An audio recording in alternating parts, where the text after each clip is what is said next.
Mr. Venn never blinked an eye during class, but what scared me the most was when I found out what was hidden in the lab. I am Andrew, a 10th grader. My new biology teacher, Mr. Venn, always makes me uncomfortable. He never blinks. His voice is monotone like a robot. He is very good. So good that it makes me suspicious. I didn't think much of it until the day I saw a strange light coming from the room. That day I was held back to submit my paper. The school was quiet. Only the sound of my footsteps echoed. Passing by the lab, the flashing blue light made me curiously open my eyes to look. The teacher was assembling the plastic parts into a human shape, but they moved. My heart pounded. I backed away and ran as fast as I could, not daring to look back. From then on, the teacher noticed me. His eyes seemed to want to dissect my brain. I couldn't sleep and nodded in biology class. When I opened my eyes, I was no longer there. I woke up. No more desk or evening light, just cold white surgical lights above my head. My hands and feet were tied tightly to the table, unable to move. Turning to the side, I saw another person. It was my version. Its lifeless eyes were wide open. It looked at me and smiled crookedly, while my mouth was tightly covered. Unable to call for help, I struggled in despair. At this moment, the door opened, the sound of shoes clicking on the floor. Mr. Venn walked in, wearing gloves, looking at both of us as if choosing an item, saying nothing. Previous versions seemed emotional, not good. I struggled. I wasn't a clone. I was real. I had to get out. Mr. Venn leaned down to my face. His eyes were cold and lifeless. That was the last thing I saw. Then, everything went black. I woke up in the classroom. Everything was peaceful, as if nothing had happened. My friends surrounded me and looked at me with fear and confusion. I looked down at my hand, saw the stitches running along my wrist. The blood had not yet dried. I quickly ran to the bathroom, turned on the faucet, and tried to wash away the dried blood. I looked up at the mirror. My face in there did not blink, and the mouth in the mirror smiled before me, making me wonder if I was still me or not. Have you ever done something so terrible that you created false memories to hide the truth? I am Luna, living with my husband in a suburban neighborhood. That afternoon, while watering the flowers, I noticed signs that the soil in the garden had been disturbed, as though someone had tried to bury something beneath it. I immediately grabbed a shovel and dug up the soil, but found nothing. What are you doing? At that moment, the new neighbor, who had just moved in, walked by and struck up a conversation with me. I was just planning to plant some flowers. Is there something you need? I've just moved here and don't know anyone. I saw you in the garden and thought I'd come over and chat for a bit. After he said that, he approached and touched my hand, which made me flinch and step back in fear. Just then, my husband returned home. I quickly said goodbye to the neighbor and went inside with my husband. That evening, when I told my husband, he seemed irritated and said I was being overly suspicious. I couldn't sleep, as an uneasy feeling rose in my chest. I had barely fallen asleep when I suddenly woke up gasping for air. My husband's face was right next to mine, his hands tightly around my neck, his eyes filled with hatred. Give me back my life. I struggled, feeling suffocated, nearly choking from the pressure. When I snapped awake in panic, my husband was no longer beside me. I looked at the clock. It was 9 a.m. He must have gone to work already. I decided to go out into the garden to get some fresh air and shake off the terrifying feeling. As soon as I opened the door, I saw the neighbor and his wife standing outside. Hello. We're planning to renovate our house. We wanted to come over and get some ideas on how you decorate your home. Would that be all right? So, he had a family. My husband was right. I had just overthought everything. Of course, come on in. But once inside, I had the unsettling feeling that they were looking for something. It made me feel confused and uncomfortable. When we entered the kitchen, the neighbor opened the refrigerator and his expression changed instantly. He turned to his wife and screamed that there was a body in the fridge. Suddenly, a sharp pain shot through my head, and countless memories flooded back. A few days earlier, I had discovered my husband's affair, and during an argument, I had unintentionally killed him. To avoid being caught, I hid the body in the fridge and dug up the garden to bury it. But overwhelmed with grief, I had completely forgotten what I had done. I began to have hallucinations, believing my husband was still by my side. I'm Jane, a 22-year-old new tourism graduate. I am someone who is passionate about exploring new things, places where no one has ever set foot. Today, after just finishing work, I saw a newly opened coffee shop right under the company gate. The story I am about to tell may be an experience I will never forget in my entire life. My family has been in the traditional medicine business for a long time. When I was young, I often followed my father up the mountain behind our house to find precious medicinal herbs to sell.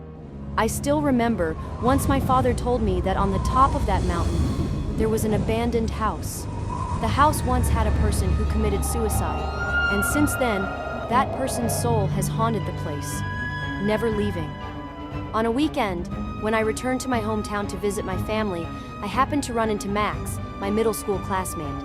Max is a gentle, kind-hearted boy, and my family holds him in high regard. While we were reminiscing about old memories, Max suddenly mentioned the abandoned house. He said that the other day, a hiker happened to pass by that house and saw the shadow of a woman. There's no way that's true! I don't believe it! Many people in this village say that you haven't been back to the hometown for a long time, so you wouldn't know. So, shall we go there tonight to watch? No way, James. It's really scary. It's okay. Trust me. After much persuasion, Max finally agreed to go there with me. We walked together along the path leading up the mountain. The path up there isn't too difficult, but it's quite far, so it took us about an hour to reach that house. I stood below looking up at the two-story house, an untouched house covered in green moss, with overgrown grass in the front yard. I was about to step into the house when Max said, I think we should go back, James. I'm scared. We've spent so much time getting here, there's no way we can just turn back easily. Come in with me. Max and I stepped into the house and looked around. The objects inside were old and scattered everywhere. I wondered why the owner of this house built it in such a desolate place. Max pulled my hand and pointed at the picture of a woman hanging on the wall. Her eyes appeared to be observing everything we did. I don't see anything scary, it's just a normal picture. Suddenly, Max asked me, James, do you hear anything? It seems I heard footsteps on the second floor. We went up to the second floor. The footsteps became clearer, seemingly coming from the last room in the hallway, as if someone was walking around in that room. I slowly walked up to the door of the room, and as I stood in front of the door, the footsteps suddenly disappeared. I tried to open the door but couldn't. It felt like someone was locking it from the inside. Is anyone in there? In response, all I heard was the wind outside the forest. Suddenly, the door slowly creaked open, and Max and I turned to look. I started to feel anxious and recalled the stories I had heard about this house.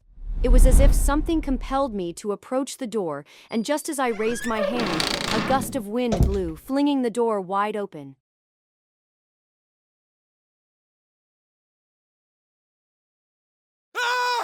I saw Max passed out lying in the hallway. I ran over and tried to wake him up. Max, what's wrong? Wake up! Looking back at the dark room, only the moonlight filtering through the window created an ethereal glow. I saw the silhouette of a woman standing by the window watching us. That was the woman in the photo in the living room, her gaze looking at me as if she were very angry. I heard her voice say to me, "Who allowed you to come in here? I felt my whole body freeze, unable to move. You shouldn't come here. This is my home." The woman's voice growled. At this point, the whole house seemed to be enveloped in a chilly atmosphere, and the sound of the terrified wind howling outside was audible. The woman slowly approached us, her face pale and looking at us with anger. I felt a chill run down my spine. A thought echoed in my head. I have to leave here immediately. Max, wake up! We have to leave here! Max still lay motionless. In a panic, I pulled Max up, carried him on my back, and rushed out of the house. I ran straight ahead without daring to look back. My legs felt like they had no strength left, but fear wouldn't let me stop. I kept running through the forest until I saw the lights of the houses in the village. Even though 2 weeks have passed, the feeling of fear in my heart has not yet faded. The story about that house and the woman will probably become one of the most terrifying memories of my life. After this story, I advise you not to visit abandoned houses out of curiosity because you will never know what awaits you there. I never forgot that summer, the most terrifying time of my life. After my parents got divorced, I moved in with Aunt Clara, a distant relative of my family. Her house was eerily quiet, with curtains always drawn shut, whether it was day or night. That night, while I was sleeping, I heard a piano melody echoing through the silence. The haunting, sorrowful notes sounded like a choked sob in the night. When I went out to check, the sound abruptly stopped. The next morning, I asked Aunt Clara about it, but she said I had only been dreaming. But through Aunt Clara's evasive gaze, I knew she was lying. I felt that someone was inside, and I wanted to know who it was. That night, I didn't sleep, my eyes fixed on the door of my room. At exactly midnight, the piano music started again, louder than ever. I left my room and slowly approached the door across the hallway. As I drew near, the door creaked open. Bit by bit, I felt as if an invisible force was guiding my legs, pulling me into the room.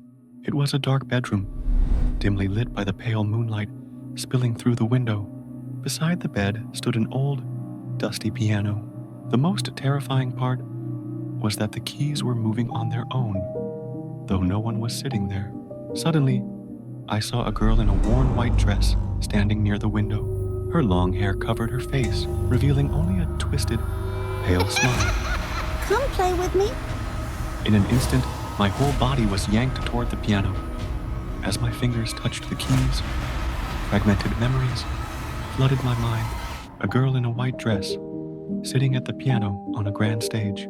She played with all her passion, her hands gliding gently over the keys. Suddenly, the ceiling light crashed down right where she sat. I screamed in fear, but no sound came out of my throat. Jack, why did you come in here? That was when I snapped back to reality. Aunt Clara stood beside me, her face pale with fear. Afterward, I tried to calm down and told her everything. Upon hearing it, Aunt Clara broke into sobs. It turned out that the room across from mine had belonged to Emily, her daughter. Emily had loved playing the piano, but an accident that year left her unable to play ever again. Unable to accept the truth, Emily took her own life in that very room.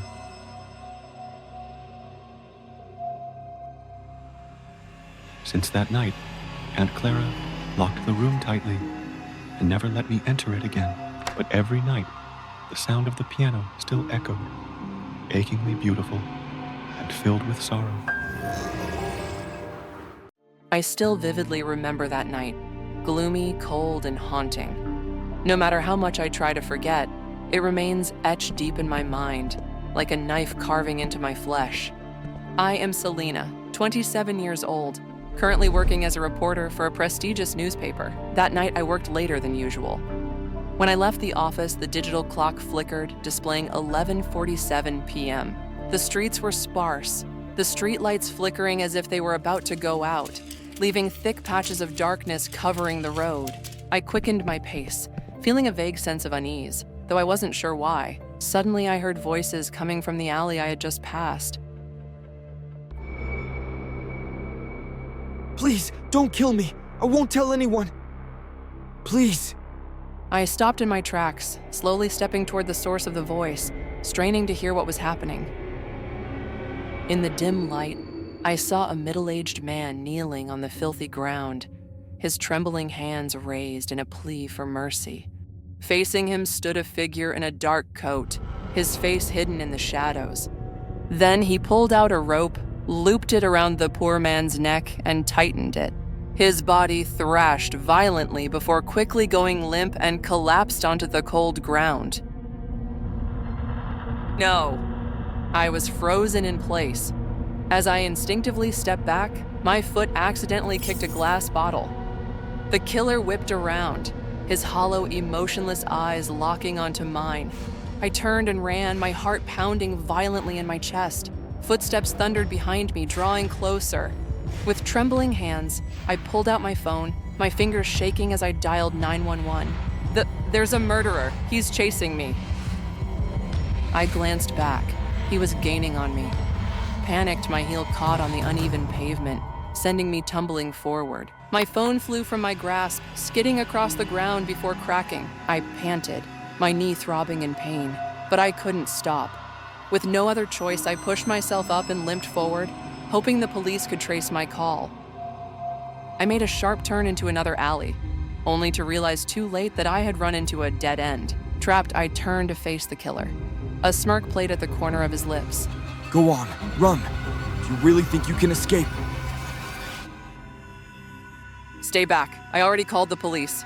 I stepped backward, my hands fumbling behind me until they landed on a rusted metal rod. He lunged at me. I swung the rod, but he dodged effortlessly. With a swift move, he grabbed the rod, tossed it aside, and shoved me against the damp wall. I felt his cold hands wrap around my throat, tightening slowly, cutting off my air. I clawed at his arms, kicked frantically, my mind growing hazy. I couldn't die here. Stop struggling. You're going to die. Using the last of my strength, I lifted my knee and slammed it into his groin. He howled in pain and collapsed, his grip loosening. I hurriedly ran away. But after just a few steps, he had already lunged forward, grabbed my ankle, and sent me crashing to the ground. You bitch, I'll kill you!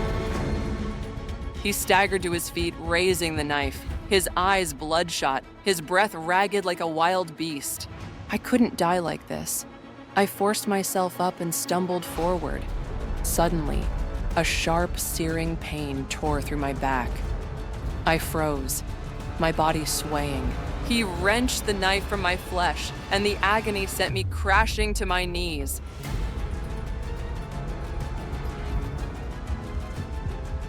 It's time to end this. Please, don't kill me. I didn't see anything. Too late. Anyone who sees me dies. Just as I was about to surrender to the darkness, hurried footsteps echoed in the alley, growing closer. The killer stiffened, his knife poised mid-air, eyes darting toward the alley entrance. A few police officers, guns at the ready, were running toward me. Drop your weapon. The killer sprang to his feet, a manic glint in his eyes, and charged at the officers, knife in hand. A bullet pierced straight through his chest, the gunshot echoing loudly, shattering the silence. His body jerked, stumbling back before collapsing onto the cold pavement. Before I lost consciousness completely, I felt myself being lifted and rushed out of the alley. I woke up in a hospital bed. My throat dry and burning, each breath labored. A sharp pain radiated from my back, piercing through every fiber of my body when I tried to move. Sometime later, a police officer arrived to take my statement. He told me the killer had died that night. He had been hired to assassinate the middle-aged man due to a business dispute. In the following weeks, I returned to work. My wounds had healed, but the memories of that night still haunted me. Every time I passed that alley, I could still feel the chilling grip of fear wrapping around me.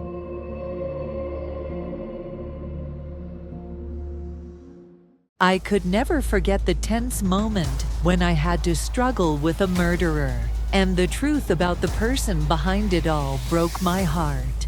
That afternoon, when I came home, I immediately sensed something was wrong as I looked toward the bedroom. I had a habit of opening the bedroom curtains right after waking up, but now they were drawn shut. Feeling uneasy, I slowly walked into the room to check. The moment I stepped inside, a man suddenly appeared from behind the door. He lunged at me, swinging a hammer at my head, causing me to lose balance and fall to the floor. "Who are you? What do you want?" The stranger said nothing and continued attacking me. I tried to calm myself and remembered the self-defense lessons I had learned in a training program. I screamed loudly for help to distract him while scratching and clawing at him. Then I gathered all my strength and shoved him hard, slamming him into the wall. Without wasting a second, I ran outside, shouting for help from the neighbors. But just as I reached the living room, he suddenly grabbed me and pulled me back, throwing me to the floor. Although the man was tall and large, I outweighed him significantly. Taking advantage of this, I quickly stood up and pushed him forcefully once more. This time, he sprawled on the floor. I immediately climbed on top of him and tightened my hands around his neck. "Who sent you here?" But he didn't answer. He only growled and groaned like a wild animal. Enraged, I pressed my fingers harder against his neck until he stopped moving completely. Once I confirmed that the attacker was dead, I rushed out of the house to seek help. With the help of the neighbors, I was finally able to call 911. The police inspected the scene and found no signs of forced entry. However, besides me, only my son, Michael, knew the door code. Later, the police found a crumpled piece of paper in Edward's pocket with my home address written on it. I was truly terrified when I realized it was Michael's handwriting. Following this clue, the police quickly arrested Michael for questioning. Michael had hired Edward, a friend from his gang, to kill me in order to claim the inheritance. Michael and I often fought because he was addicted to drugs and had abandoned his studies. As a result, I had stopped giving him money for the past 2 months, which drove him to commit the crime. I never imagined that one day my own son would want to kill his biological mother. Michael was later sentenced to 10 years in prison for his crimes. Meanwhile, my actions toward Edward were ruled as self-defense, and I was not charged with murder. After the incident, I used my story to inspire others. My father is no longer in the grave. He is growing roots inside my mother. And now I am starting to hear his voice in my head. It all started when I returned to my old home after my father's passing.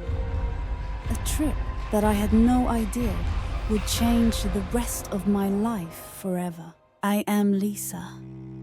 2 years ago, I ran away from home after a heated argument with my father. When I heard the news of his death, I rushed back to my hometown, my heart in turmoil. As soon as I stepped into the living room, my heart was pounding. Perhaps the feeling of frustration with my father from all those years ago had not yet subsided. I took a deep breath. The air was strangely cold and eerily silent. I called out to my mother softly, but no one answered. The door behind me slammed shut. I turned around, my heart pounding. Mom was standing there smiling, but I felt a chill down my spine. Mom, what are you doing there? Our family is now united. A hoarse voice rang out. It was my father's voice, but it was coming from my mother. I told myself that maybe I was too tired, but that night I dreamed of my mother standing by my bed, reaching out as if to attack. The next morning I felt a sharp pain in my neck. When I went downstairs to water the plants in the garden, I always felt like someone was watching me. I turned around and saw my mother standing behind the window curtain, staring at me and then pulling the curtain. That night, I couldn't sleep. So I got up to get some water and saw a green light from my mother's room. I looked through the curtain and saw a metal wire on my mother's back and something like a small walkie-talkie attached to her neck, emitting my father's voice. My father asked my mother if she had implanted the chip into me. My mother coldly replied that she had done as he had said. My father happily said that the experiment was almost complete. I was stunned, unable to believe this. I decided to go into my father's study, which he had always forbidden me to enter. In that musty room, I found an old leather diary on the table. Inside was the design of a device that was implanted into the spine, combining science and black rituals. My father had turned my mother into a puppet, controlling her with that device, and now he was planning to use that device to connect me to them. In addition, I also discovered a small box cutter under the table. I held the knife tightly in my hand. Now was the time for me to protect myself from my own relatives. The door to the study suddenly flew open. My mother rushed forward and strangled me. Her eyes had turned completely blue.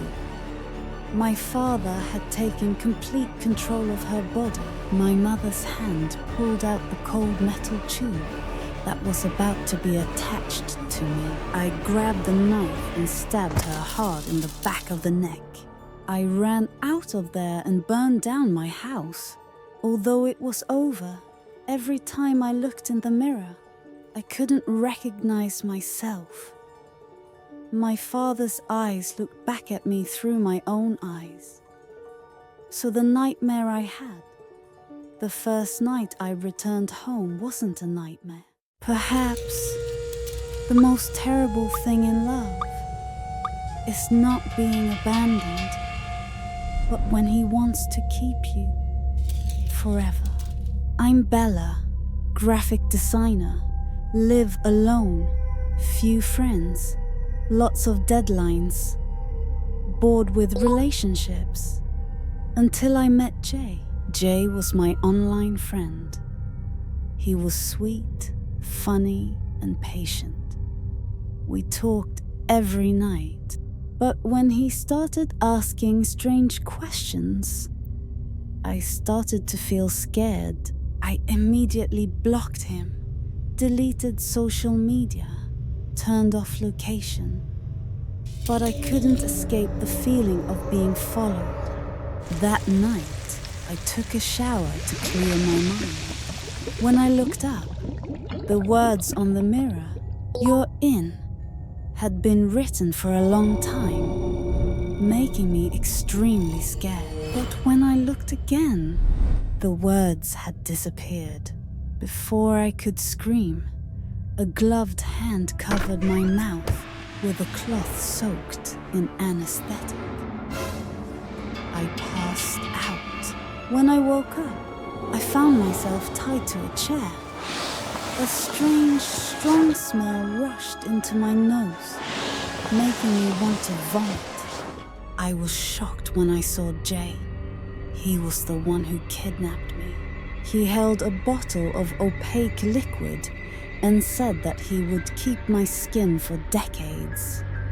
He held a bottle of opaque liquid and said that he would keep my skin for decades.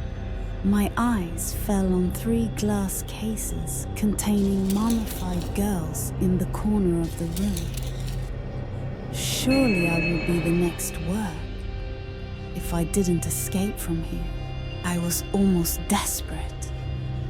But the ropes weren't tight. I tried to move my wrists. I held my breath and tried to loosen the ropes. When he turned his back, I took the opportunity to attack. I didn't dare look back. I ran. Just wanted to escape from the nightmare. The door swung open. I was stunned. The house was right on the main road. What a confident pervert. I burst into tears, screaming for help. Someone came running. The police arrived.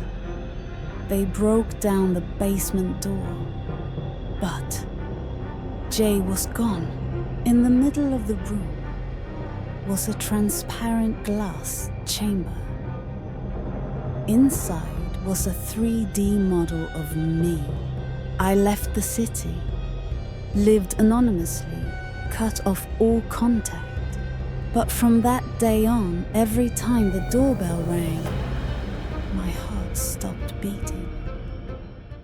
Lizzie grew up in a violent family, with her biological father being an abusive alcoholic. In a drunken rage, he killed Lizzie's mother. When he sobered up, the guilt consumed him, and he took his own life. I was Jane, 20 years old.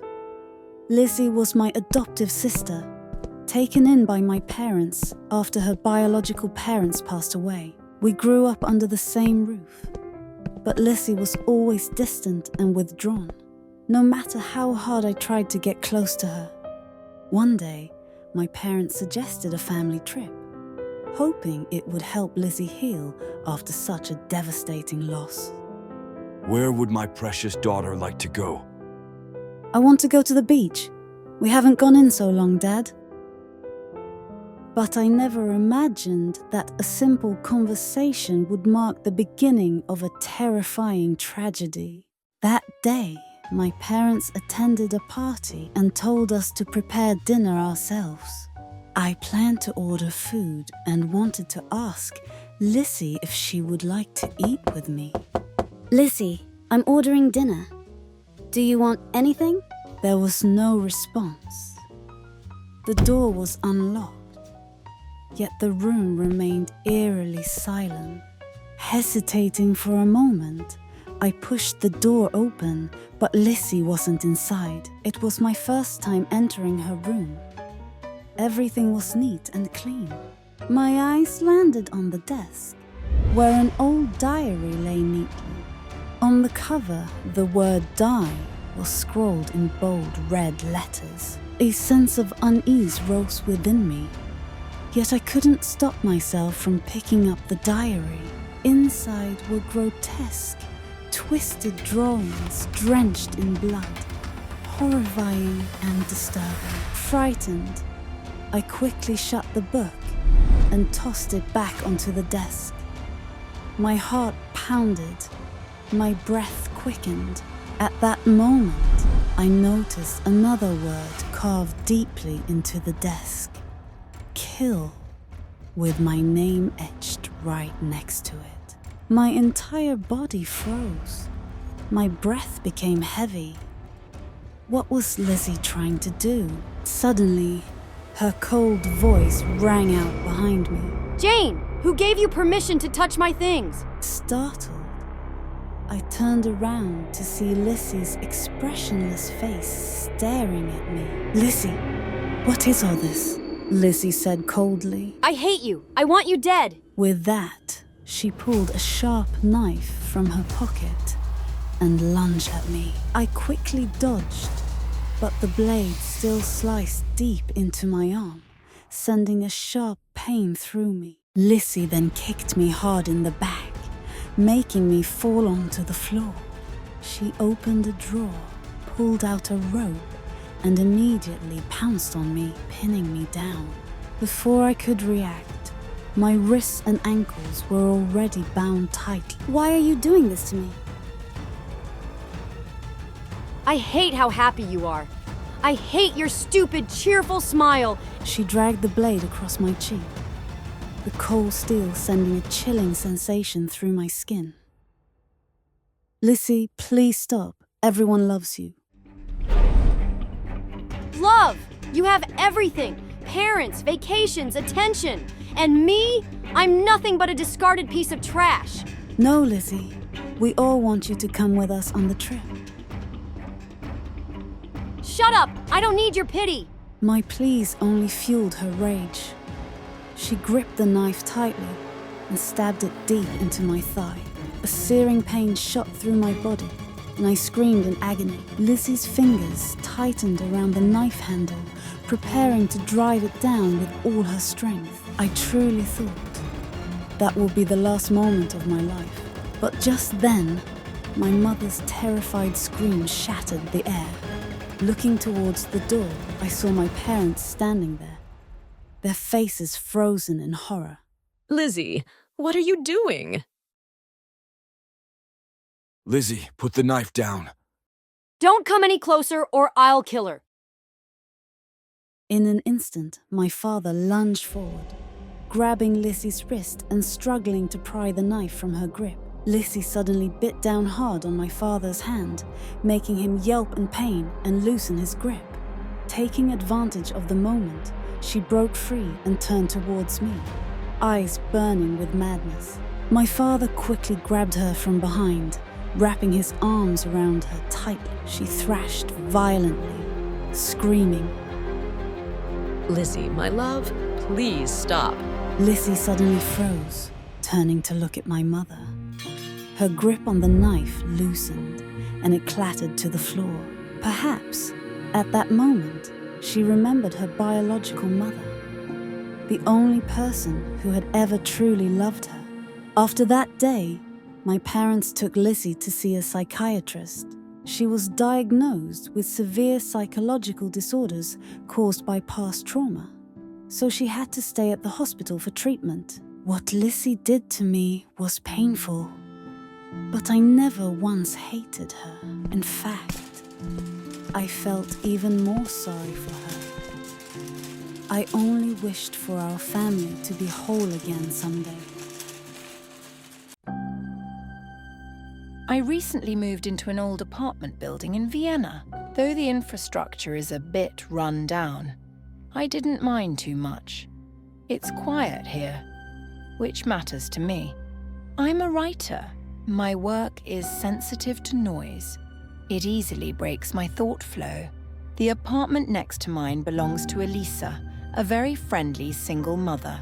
Her son, Lucas, is around 8 years old, well-mannered and polite. At the end of the hallway lives Konrad Weiss, a man in his late 20s, tall and thin, with hair that always covers his face. No one knows what he does for a living. He keeps to himself, rarely speaks to anyone. We only ever spoke once a few days ago. It was the night of a blood moon. I went out onto the communal balcony to get a good view and snap some photos. As I raised my phone to capture the moon, I noticed Konrad had appeared in the corner of my frame, startling me a bit. It was the first time I'd seen him outside. So he likes blood moons too. He looked unwound. leaning against the railing, holding a glass filled with a deep red liquid that shimmered under the moonlight. A cold, metallic scent drifted past me on the breeze that chilled down my spine. Not wanting to be awkward, I walked over and joked, "Red wine under the moonlight? You're more sophisticated than I expected." It's not wine. But yes, the moon pairs nicely with it. I had no idea what he meant. I just forced a chuckle and went back inside without another word.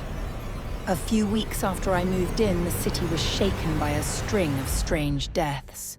Cats and dogs were found in dark alleys, completely drained of blood, their bodies shriveled. Then it was people. 3 victims in 1 week, all found inside their own homes. No signs of forced entry. The media called it the Vienna Bite. Theories range from a deranged killer to cult rituals. I felt a creeping fear. That night, I made sure my door was securely locked before heading to bed. But around midnight, I heard it. The faint, slow sound of someone turning my doorknob. The metal handle twisted ever so slightly, then stopped. I couldn't sleep at all after that. The next morning, I told Elisa what happened. She didn't believe me. She just gave me a nervous laugh and said I was letting the news get to me, imagining things. I wasn't so sure. My instincts told me otherwise. And that very day, Lucas went missing. Eliza had stepped out without locking the door, leaving Lucas at home alone. When she returned, he was gone. She called the police immediately. It's my fault. I should have watched him more carefully. Do you think he was taken and drained like the others?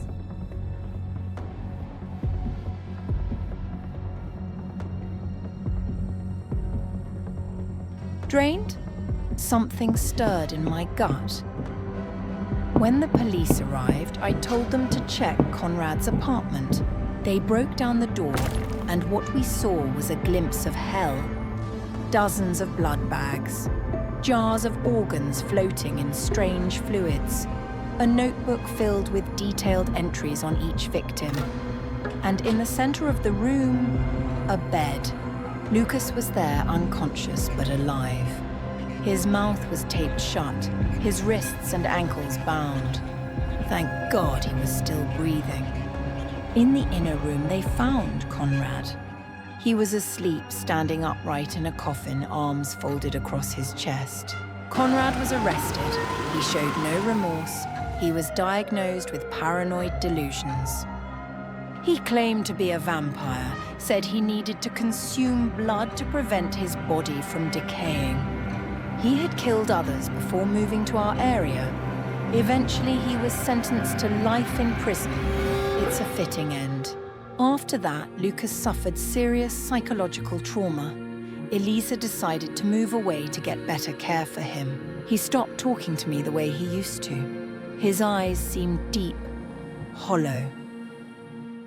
I stayed behind, still living here, and still writing. But now and then, around 3 a.m., I swear I hear the slow, deliberate turn of a doorknob. I still vividly remember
Living with strangers carries a lot of risks.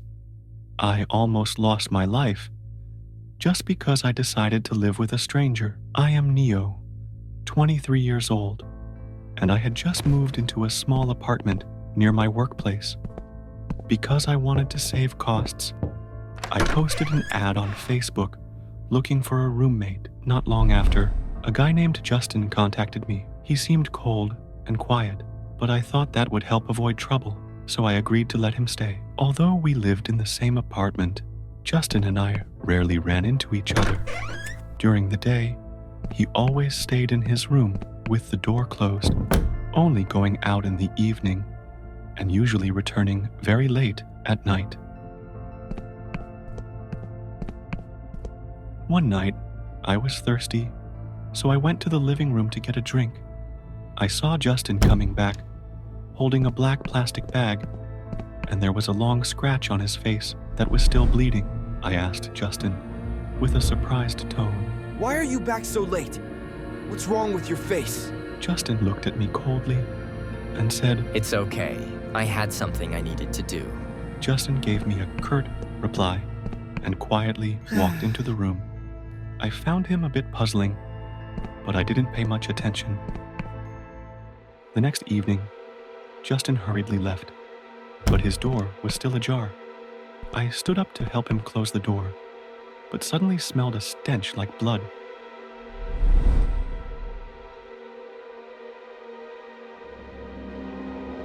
I curiously pushed the door open and stepped inside. The room was pitch dark. Groping for the switch next to the door, I turned on the light, and the room was instantly filled with brightness. A horrifying scene lay before me. On the table lay a dagger and a rough rope stained with dried blood. My heart suddenly pounded, and a cold shiver ran down my spine. On the wall, a whiteboard was covered with images of women, each marked with red pen strokes. My gaze unconsciously drifted down to the bottom of the trash can, and out of curiosity, I pulled it out, only to be horrified to discover a pair of pupils seemingly glaring at me. I felt a chill run down my spine, but before I could react, footsteps echoed outside the door. Justin coldly looked at me and said, What are you doing here? I pushed Justin's hand away, nervously stepping back. These are the people who have been reported missing on the news these past few days. You killed them! They all deserve to die. I nervously stepped back and looked at Justin, saying, You're a murderer.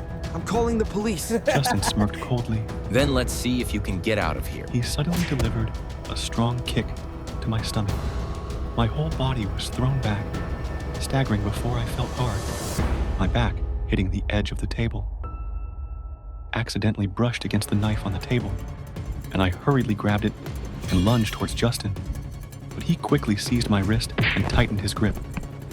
I gritted my teeth and put all my strength into kicking Justin's shin. He groaned, bending down in pain, and I immediately turned around to run. Justin quickly regained his balance and lunged forward, kicking me hard in the back. I lost control, staggered, and fell heavily onto the floor. As soon as I turned around to get up, he rushed at me, pinning me down and throwing a series of punches at my face. I shouted angrily, Murderer, let me go now! Justin angrily replied, What do you know? They deserve to die. Traitors, liars. Just like my mother. She deceived my father, betrayed our family and Kia, and caused his death. His every word felt like a sharp, cold blade slicing through the air. I stood frozen, my heart pounding. I tried to stay calm and replied, Do you think doing this will be good for you? Or will it only make that obsession haunt you forever? Justin froze, his grip on my collar unconsciously loosening. A flicker of hesitation flashed in his eyes. I seized the opportunity, mustering all my strength to break free.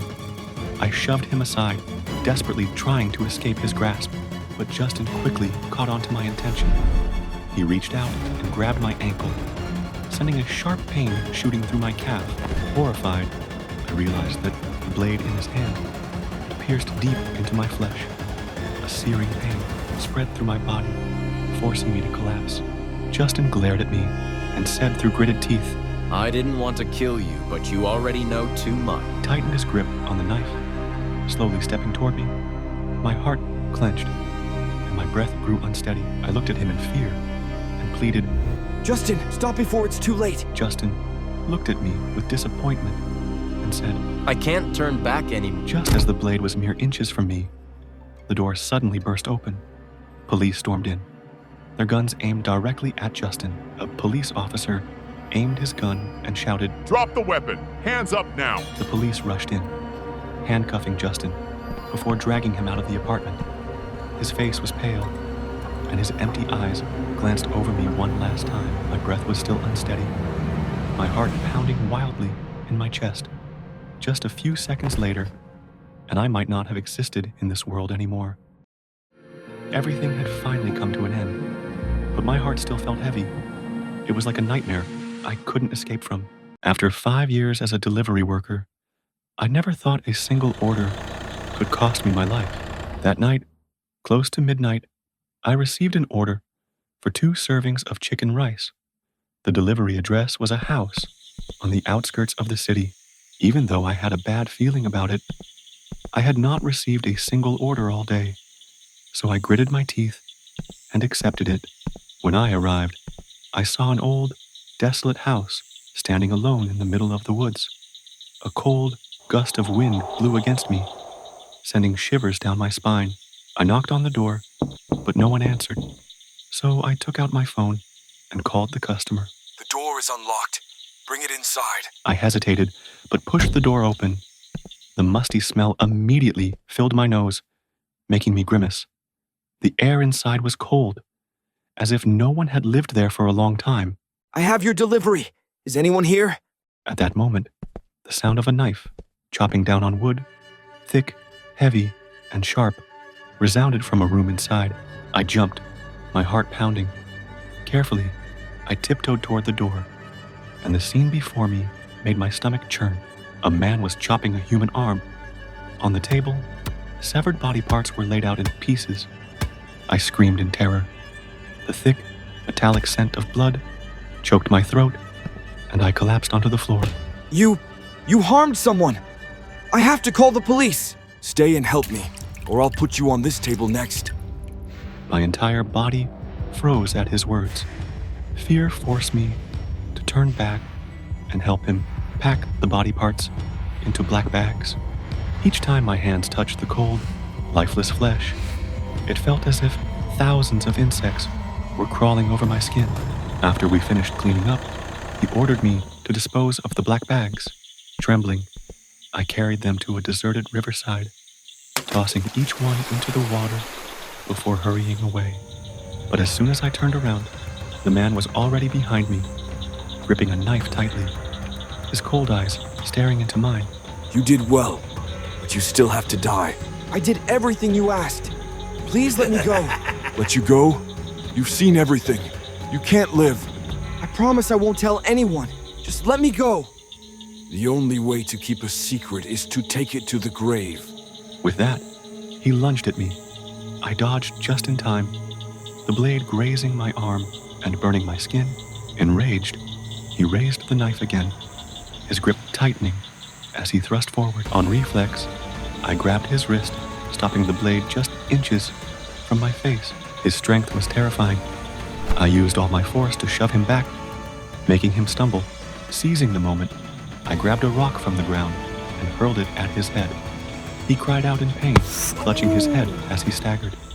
I sprinted to my car, speeding away as I called the police.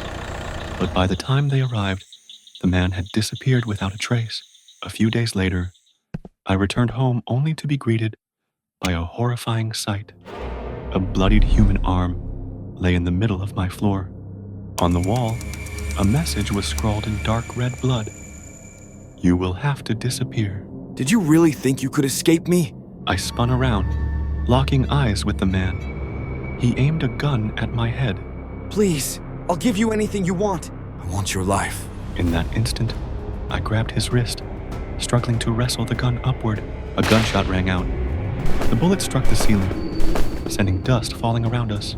I jolted, loosening my grip, and and he kicked my stomach hard, sending me crashing to the floor.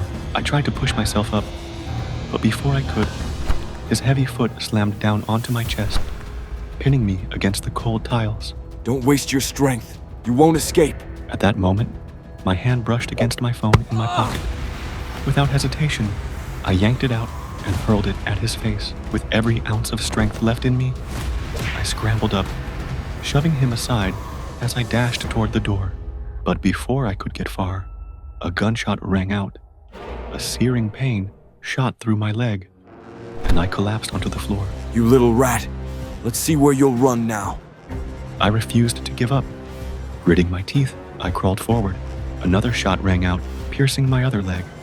I screamed in agony as my body convulsed and the world blurred. Say goodbye to the world. Suddenly, the door burst open with a loud bang. The man froze, eyes widening in shock.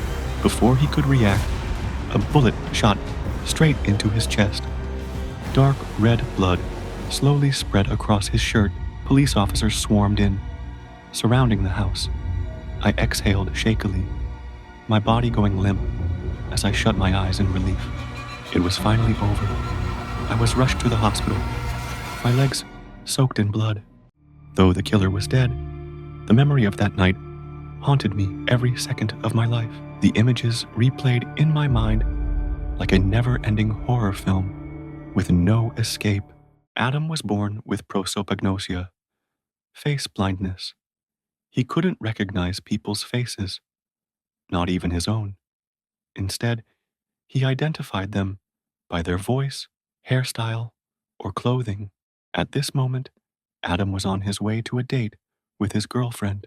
Adam had meticulously planned the date, and it was almost perfect, but perhaps things wouldn't go as planned.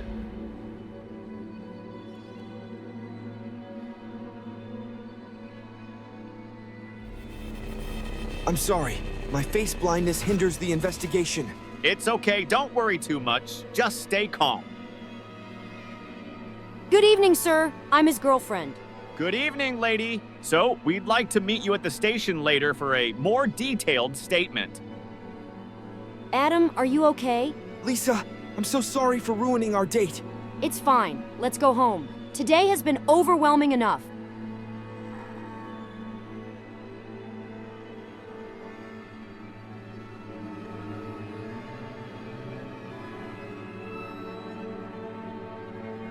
According to authorities, the robbery and murder case that occurred on April 1st on Van Street is still under investigation. The suspect has not yet been apprehended and remains a potential danger to the community. Authorities urge residents to stay vigilant, avoid going out late at night unless necessary, and immediately report any information about the suspect to the nearest police station. You're back? What did the police say today? Any new leads? I underwent hypnosis therapy today, but I still can't remember her face. I see. If it's too exhausting, don't push yourself. It's not your fault. Don't watch the news anymore. I'll get dinner for you. Lisa seemed to be in a good mood. On the other hand, Adam, who had just witnessed a murder, was far from okay. Wait, aren't you allergic to tomatoes? I remember that one time you ate ketchup and had to be rushed to the hospital. Oh, that was a long time ago. I gradually built up tolerance because I wanted to enjoy spaghetti with you. Are you sure you're okay? I'm really fine. Eating a small amount shouldn't trigger a reaction. But if you're worried, I won't eat anymore. Adam's face blindness made social interactions difficult. It was hard for him to form lasting relationships. To make up for his inability to recognize faces, he paid close attention to his girlfriend's habits, preferences, and unique traits. When did you get a tattoo? You never mentioned it. Oh, I got it to cover a burn from hot oil. It wasn't important enough to bring up. Adam felt uneasy. Lisa used to share every little thing with him. Why would she hide something like a tattoo? Days passed, and the investigation remained stagnant. He's not taking any notes. That's strange. What are you doing? Oh, I had some free time, so I want to clean up for you. Did you just come back from the police station? Adam had come home unexpectedly and noticed Lisa acting strangely. I never asked you to do this. You can just leave it to me. By the way, Lisa, do you still have the contact information for that hotel we stayed at in the Maldives? A friend of mine is asking. Give me a second, I'll send it to you. Lisa, we've never been to the Maldives. Who are you?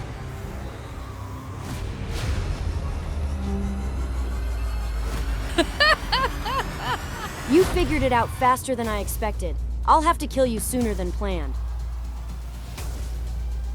You are under arrest for murder and robbery. Thank you for the evidence you provided over the past few days. Your suspicions were completely correct. It was my duty. We also extend our deepest condolences. Did you figure it out? From the moment Adam saw Lisa's new tattoo, he became suspicious. So, he secretly monitored her and reported to the police. The victim's identity was revealed. It was the real Lisa, Adam's true girlfriend. Adam had to suppress his grief and work with the police to catch the murderer. Have you ever eaten a brain? What if it was a human brain?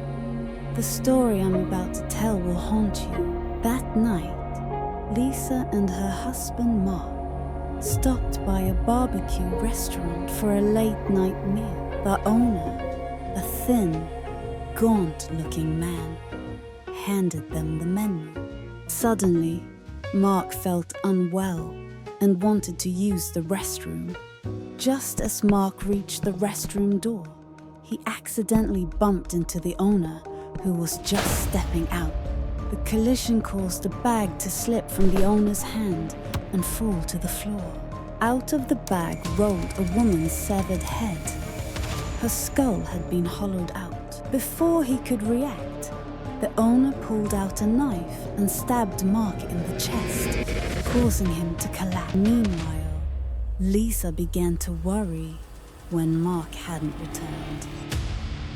She made her way toward the restaurant, but as she passed the kitchen door, she noticed a long trail of blood on the floor. Cautiously, she pushed the door open and was immediately met with a horrifying sight. Mark lay lifeless on the floor, his head smashed open, exposing his brain. Even more terrifying, the restaurant owner was digging into Mark's brain and devouring it like a wild animal. A few minutes later, the police were called, but the restaurant owner had already fled. Inside the refrigerator, they found various dismembered human body parts. Every day, she walked the streets, handing out flyers in hopes of finding the killer. But what Lisa didn't know was that the man had been watching her from a distance the whole time.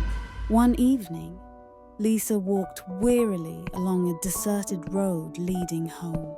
Suddenly, she saw a thin figure ahead. She was horrified to recognize him. It was the man she had been searching for. He charged toward her, wielding a bloody axe.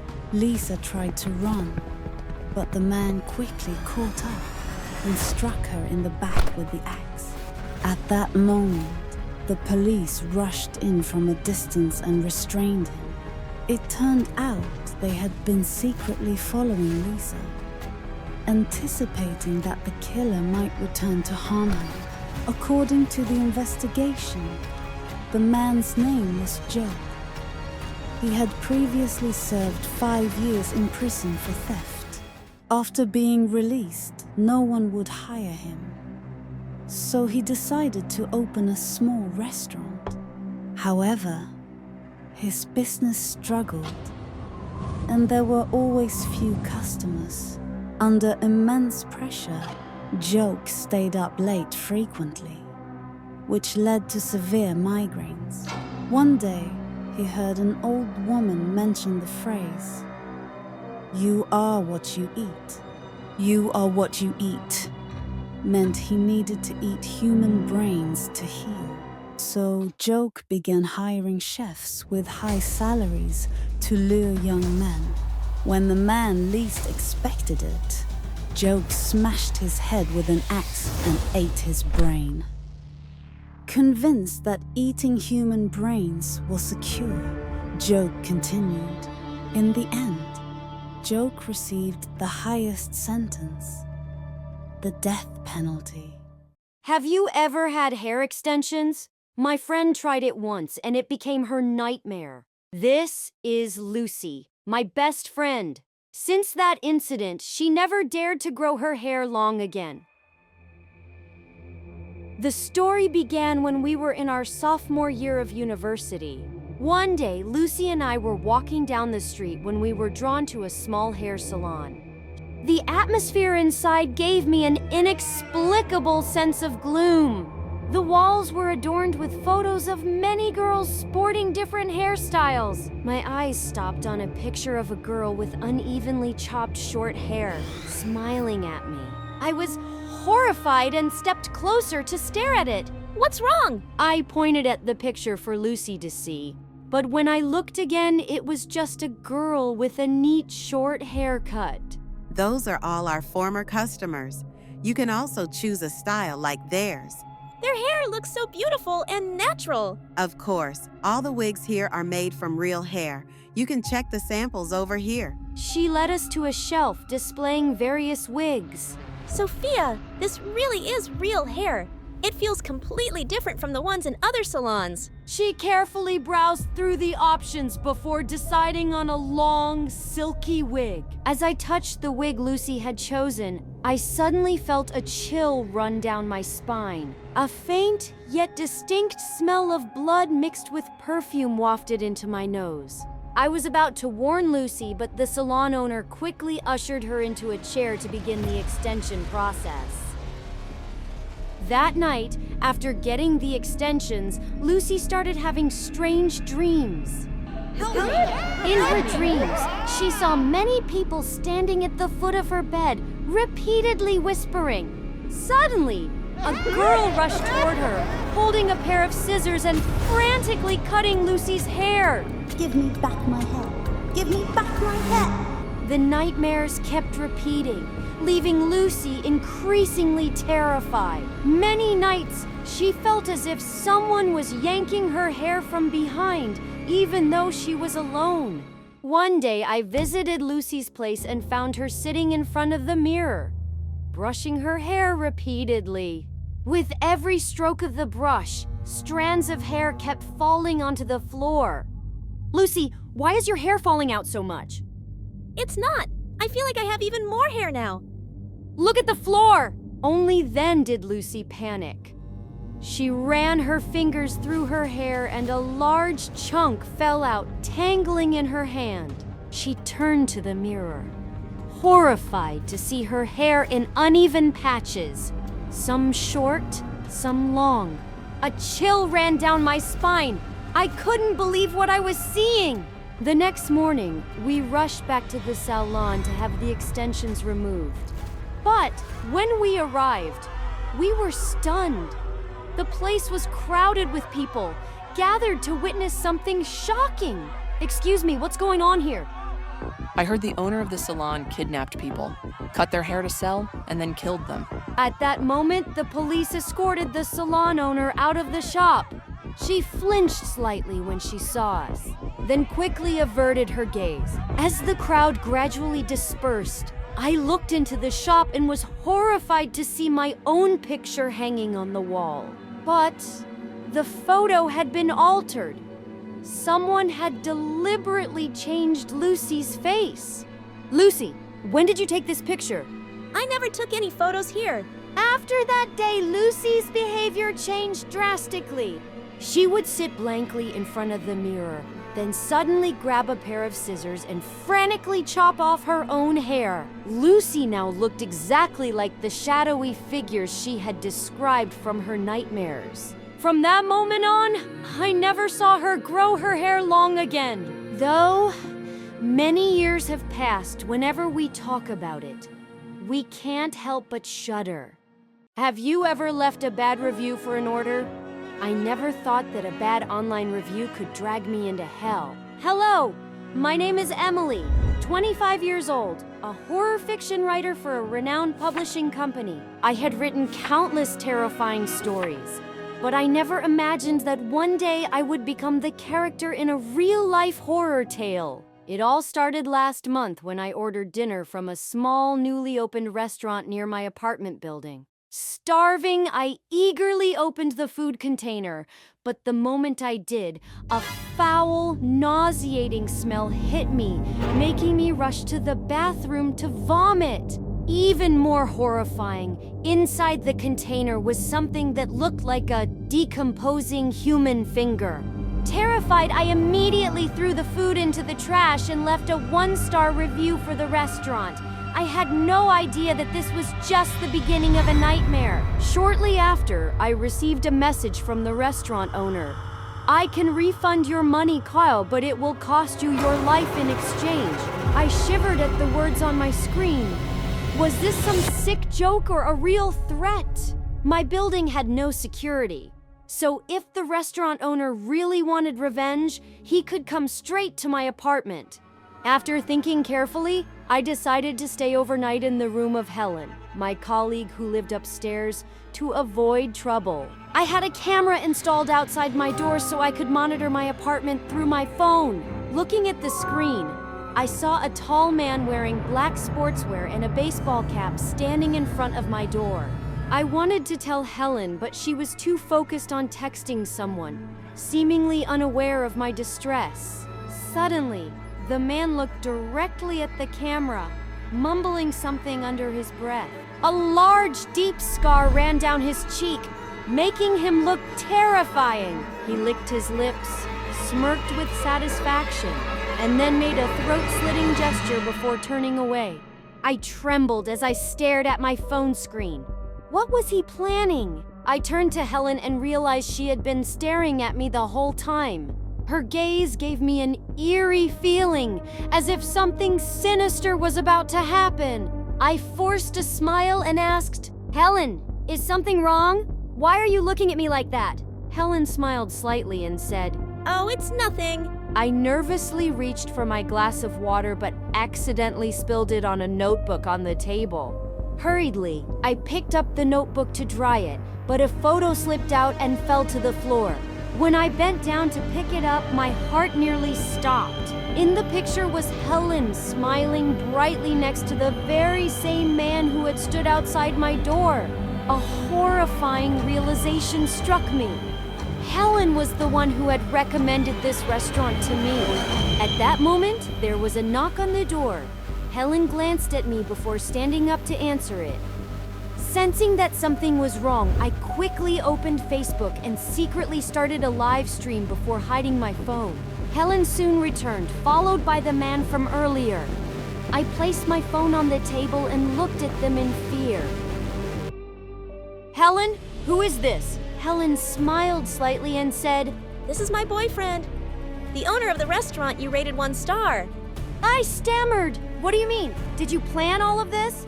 Helen burst into laughter and said, "That's right. I hate your fake perfection. You took everything that should have been mine." Then she suddenly slapped me hard across the face. A burning pain spread across my cheek, making my head spin. Helen pointed at me in anger and shouted, "I was supposed to be the best writer. How dare a newcomer like you surpass me?" Before I could react, Helen grabbed my collar and repeatedly struck me in the face. Each blow landed heavily, making my head spin as my vision gradually blurred from the throbbing pain. I struggled to stand and asked, "If you hate me so much, why did you let me stay here?" Helen laughed hysterically and said, "Because I wanted to see you suffer, to watch you beg for mercy right in front of me." Enraged, I shouted, "Keep dreaming! You're just a failure! Don't blame others for your incompetence!" The restaurant owner suddenly lunged forward and punched me hard in the stomach, sending me crashing onto the floor. Before I could recover, he pulled out a knife and slashed a deep cut across my shoulder. I screamed in pain, clutching my wound as warm blood soaked through my thin shirt. Helen stood over me laughing. "Emily, beg me, and I'll let you die painlessly." Through gritted teeth, I spat back, "I will never beg a loser like you." Furious, Helen snatched the knife from her boyfriend's hand and lunged at me. Just as I thought it was the end for me, a loud, urgent knocking sounded at the door. Helen froze, turning her face toward the door, silently observing the commotion outside. Sensing my chance, I immediately sprang up, kicked Helen away, and sprinted toward the door. Standing outside was Lucy, my close colleague from work, her face filled with panic. Lucy quickly caught me and asked worriedly, Emily, are you okay? I gasped, "Help me! Helen wants to kill me!" Before I could explain further, Helen shouted angrily, Don't think you can escape from here. She gripped the knife tightly and charged at us, her bloodshot eyes filled with madness. Lucy and I froze in fear as Helen's twisted expression made her look like a completely different person. Suddenly, the sound of heavy footsteps echoed behind us. Police officers had arrived. It turned out that when Lucy saw my live stream, she immediately called the police and rushed to my place. Helen and the restaurant owner were swiftly restrained and taken away before they could fight back. I let out a sigh of relief, but as the adrenaline faded, pain overwhelmed my body. Exhausted, I lost consciousness and sank into darkness. When I woke up, I found myself in the hospital, my wounds carefully bandaged. This nightmare was finally over, but the scars it left behind would haunt me forever. I had a horrifying experience at a friend's birthday party. Give it back. Please return it to me. This story has remained a haunting memory for me to this day. That day, I was invited by Lily to attend her birthday party at her house. I prepared a small gift for her and happily went to the party.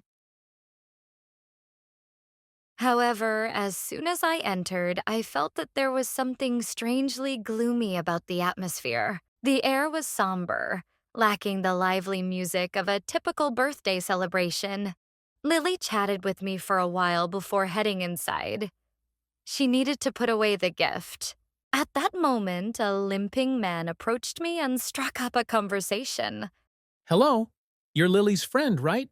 Yes, and you are? I'm Lucas, Lily's older brother. Really? I've never heard Lily mention you before. Just then, someone bumped into me forcefully, causing me to stumble and fall toward Lucas. As I touched him, I was startled. His body was ice cold, completely devoid of warmth. Are you okay? No, I'm fine. I reached for the glass to hide my embarrassment, but clumsily dropped it. The water splashed onto Lucas's feet nearby. I'm so sorry. Before I could finish my sentence, I froze in shock. Lucas was gone, but what terrified me even more was the dried bloodstain left where he had just stood. At that moment, whispers filled the air, sending chills down my spine. What's wrong with her? I don't know. She's been talking to herself this whole time. I stared at them in shock, unable to process what had just happened. Ariel, are you okay? I was just talking to your brother, but I don't know where he went. You said you met Lucas? Yes. He's tall, with a mole at the corner of his eye. Is he your brother? That's impossible! My brother, Lucas, passed away 2 months ago? I stood frozen. Then, who had I just met? I didn't dare think further. I quickly said goodbye to Lily and rushed home. From that night on, I had nightmares every time I closed my eyes. Please return I it to me. dreamed of Lucas strangling me, but I didn't know why. That made me skip school and rely on sedatives for a week. Lily, noticing my absence from class, came to check on me. Are you okay? You've been missing from school? I've just been feeling a bit unwell. Oh? Why is this pen here? I've been looking for it everywhere. I borrowed it from you a while ago, but forgot to tell you. I also never got the chance to return it. This was my brother's favorite pen. Ever since he passed away, I've been keeping it as a memento. A chill ran down my spine upon hearing that. Could this be the reason for everything that had happened to me? From the moment I returned the pen, my nightmares stopped. But the memories of that night remained etched in my mind forever. I once dropped something in the hospital restroom, and it was returned to me. But that became the reason I never dared to be alone in a hospital again. About 2 years ago, I was hospitalized due to migraines. That night, I woke up suddenly with the urge to use the bathroom. I got out of bed and walked straight to the restroom at the end of the hallway. While sitting there, I pulled out my phone and played with it for a while. Suddenly, I heard slow, dragging footsteps, like someone was slowly approaching. I looked down through the gap beneath the door. I saw a pair of wrinkled, skinny feet, probably belonging to an elderly person, maybe in their 60s or 70s. At first, I didn't think much of it, assuming it was another patient like me. Then I heard the sound of water dripping onto the floor. Curious, I looked down again. The feet were still standing still, but blood was dripping down, forming a dark red puddle. A sense of dread crept up inside me.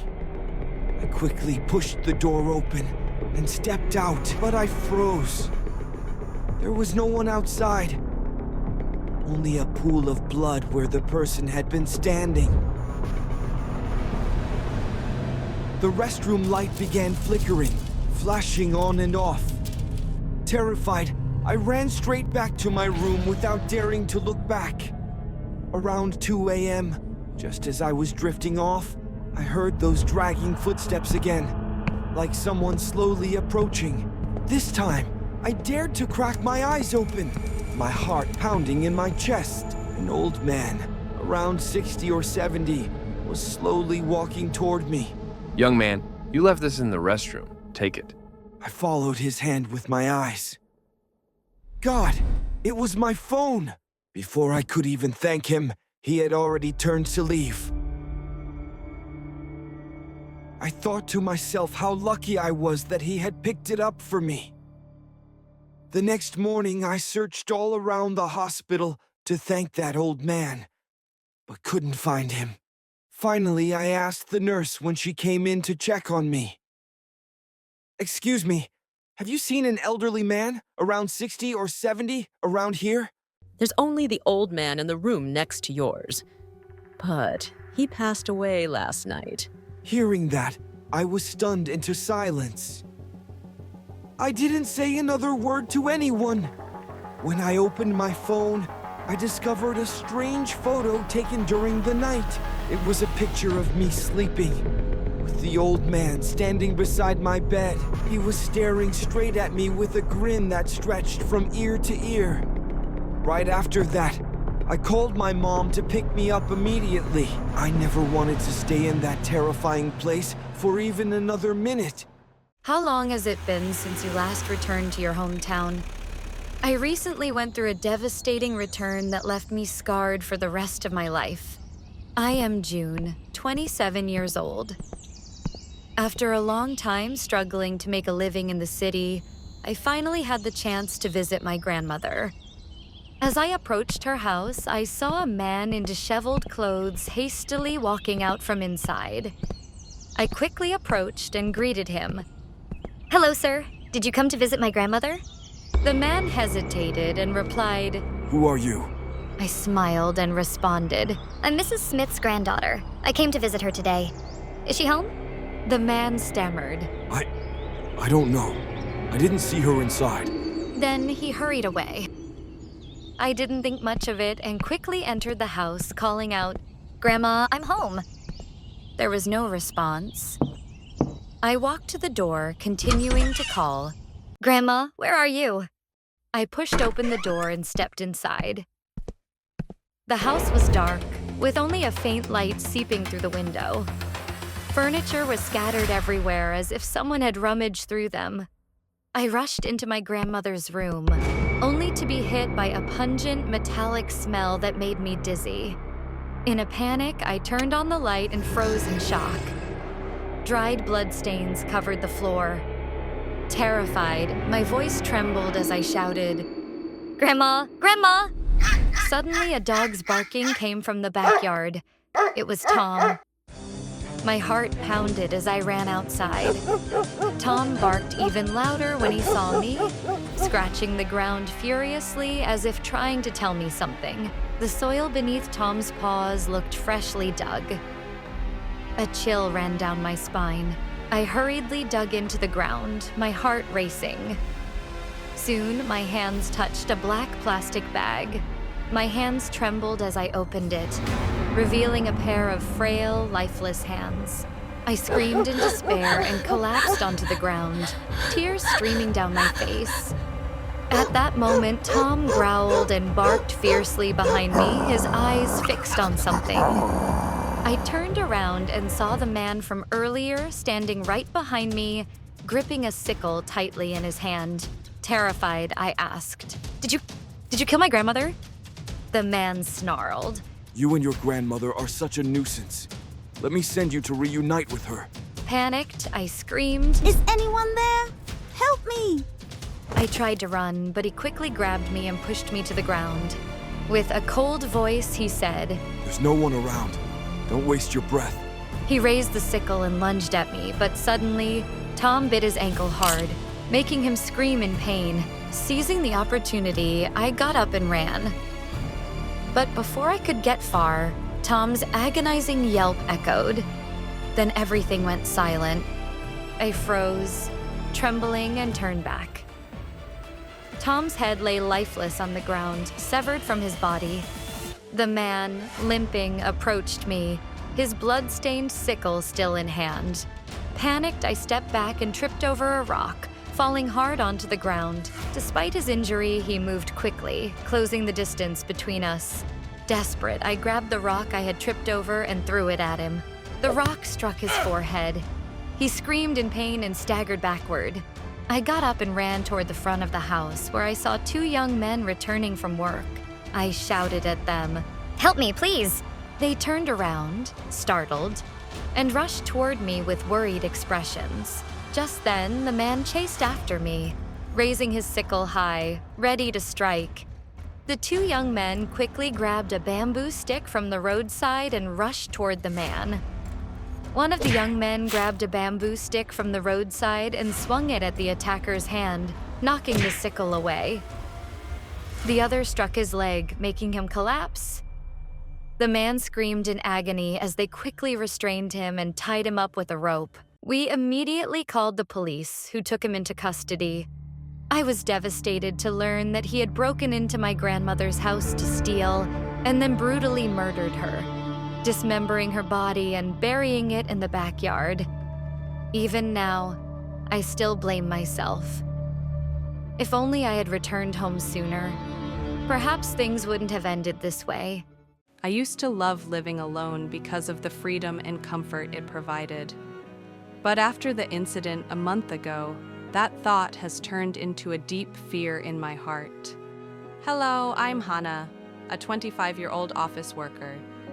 The story I'm about to tell is a terrifying memory that still haunts me.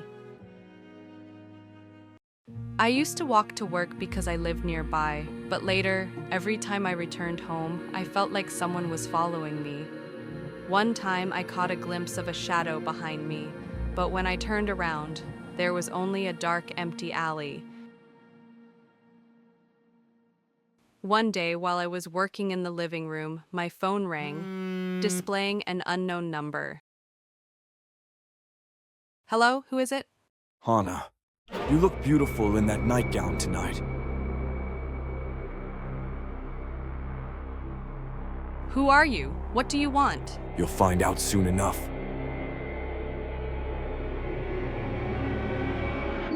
A chill ran down my spine, but I bit my lip, trying to shake off the fear and focus on my work. Moments later, a sudden knock at the door made me jump. My eyes darted toward it, an indescribable unease creeping over me. Who is it? It's already this late.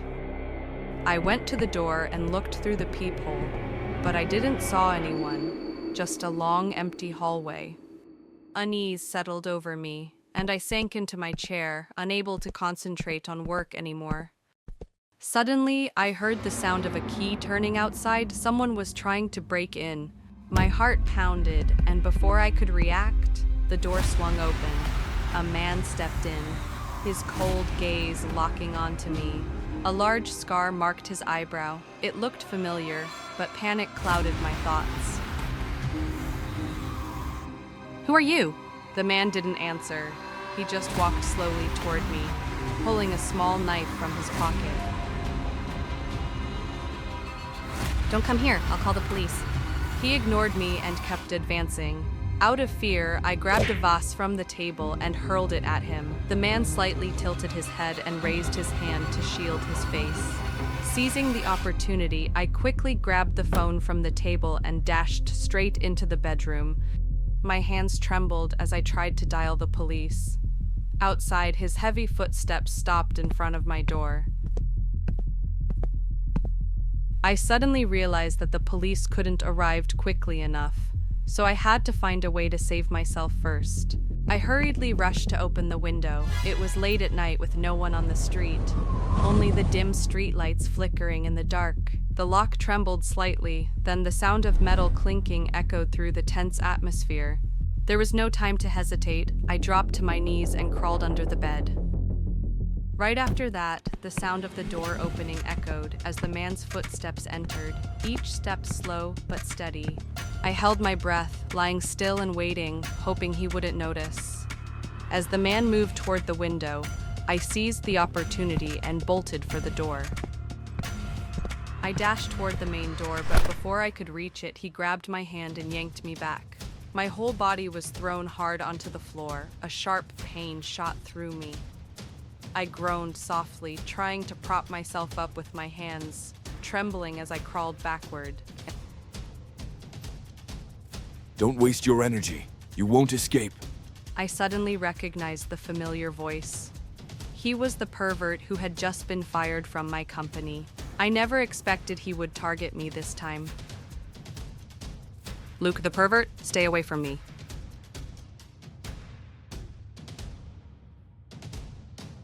Hannah, you make it impossible for me to look away. I shuddered, trying to jerk backward to escape him, but his rough fingers tightened around my chin, keeping me from moving. I trembled and shouted at him. Let me go.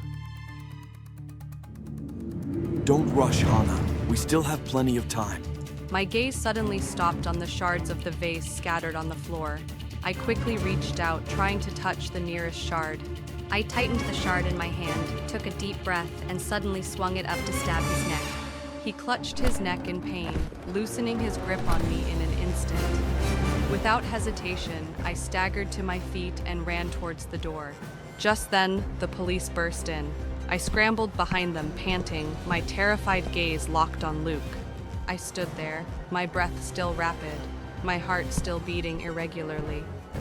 My legs felt like jelly after everything that had just happened. Finally, everything is over.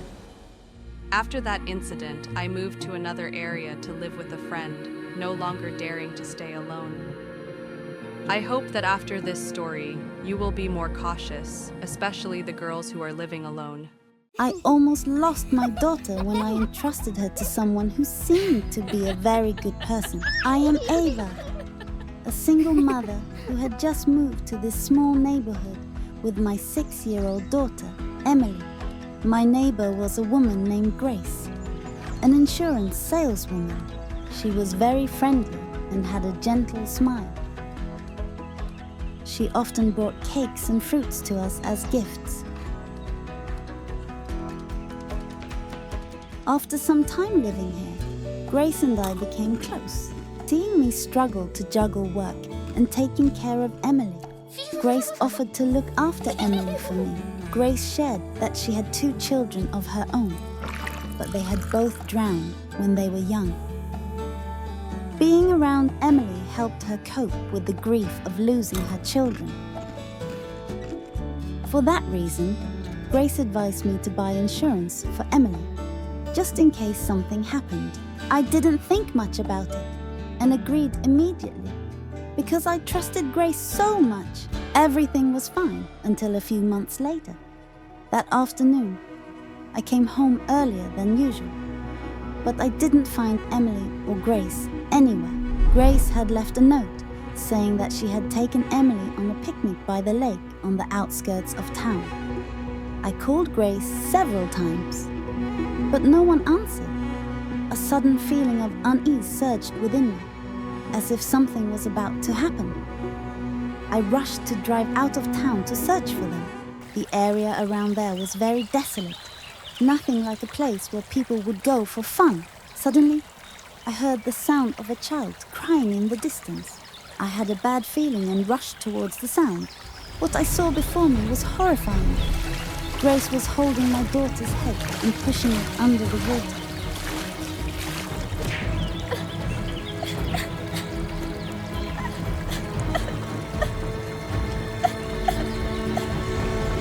Emily, are you okay? What the hell are you doing?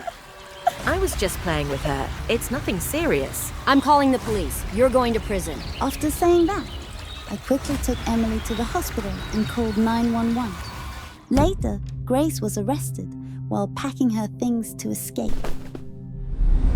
At her house, the police found an insurance policy for Emily. But the beneficiary wasn't me. It was Grace.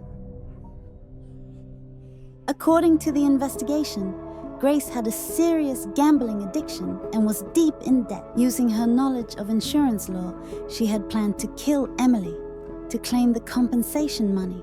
Once she ran out of money, she had schemed to harm Emily when she saw us move in. I shuddered when I heard this. I had no idea I had entrusted Emily to a monster in human disguise. As for Emily, after she woke up, she frequently had nightmares and would wake up in terror. I had to take Emily for psychological treatment for a long time. Since that incident, I spent more time with Emily, never daring to let her interact with strangers again. I was an online seller and had just moved into a new house to support my business.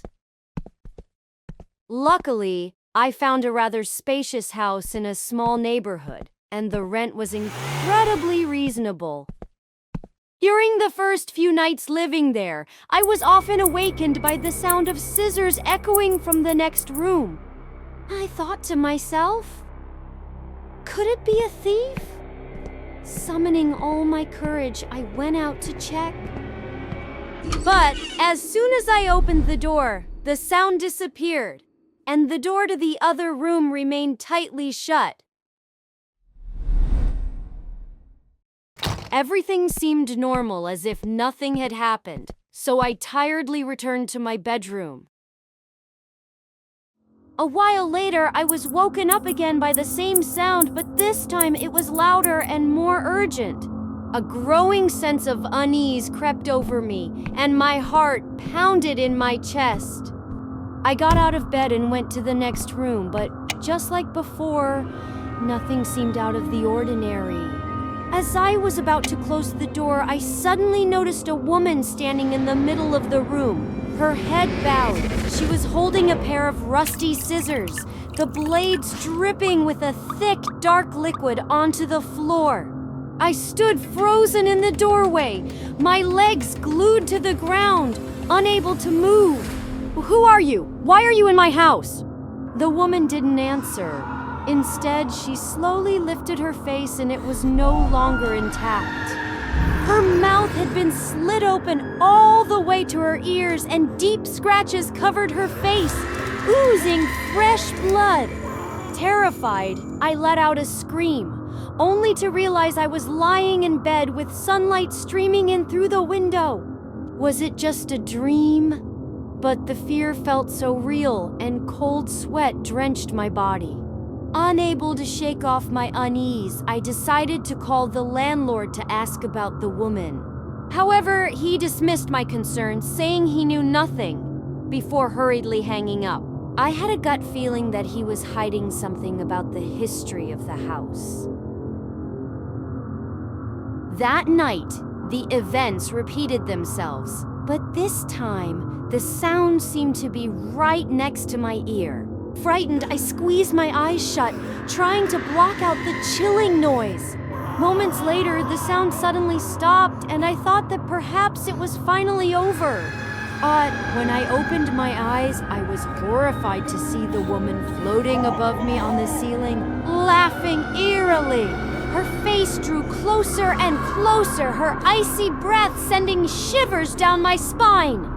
Overcome with terror, I screamed, mustering all my strength to leap out of bed and dash out of the house.